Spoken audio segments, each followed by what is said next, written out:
cabdicis wuxuu rabaa inuu intuu meel fadhiisto liis qorqoro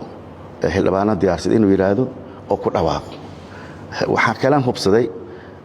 odayaasha markii lagu gabin jiray odayaashii ma meeshay joogaan dadkii oo hataa ayadoo sharci ahayn taas naftirkeeda yani iska tahay garjajeex iyo sharci darro ay tahay oo wixii lagu heshiiyey ummadda Soomaaliyeed ku heshiisay asaga qayb ka ahaa oo sanadkan aan ku mashquulaynay 2 sano ilaa 3 sano ku dhawaad aan soo wadnay la garamarayo haddana waxaan ogaaday dadkii ma joogaan odayaasha dhaqanka taa ma joogaan qaar xamar ay joogaan qaar shabeelle hoose jiraan qaar bakool ay jiraan 3 xasada ku kala maqan yihiin dad yar oo reer Baydhabo ah meesha jooga waxa leeyahay waxa la bilaabay xalay dhan lagu mashquulsanaa in hebel adiga ma ku qoraa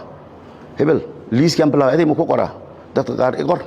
qaarni adiga sabab maxaa la qorayaa oo marsaasa wax lagu noqonayaa in iyo dadkii yaabayeen walaalyaal waxaan idin sheegayaa rankii asiga ahaa fiidno ku talagalay arintaas walaalkay waa ugu digayaa akhyaarta sharaftadan hortiin waxaan idinku sheegayaa arintaas wax la aqbali karo ma aha walaalkay waxaan u direeyaa arintaasaan ugu digayaa inuu ka waanto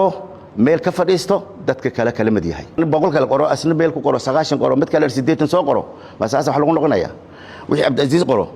wixii baartay qof kale iska socoto inta meel soo qoro isku mid waay wax la aqbalayna ma aha walaalihii Soomaaliyeed batiin ma hadii dalka tihiin arintaas inaad ogaatiin marxaata ka noqotaan waxa inta meel fadhiisto shakhsi qorqoray ilaa loo ma aqoonsanayo waa ku tumasho xuquuqdii ummadda Soomaaliyeed iyo dadkii xuquuqdu lahaa inay dadkii rabaan soo doortaan shakhsi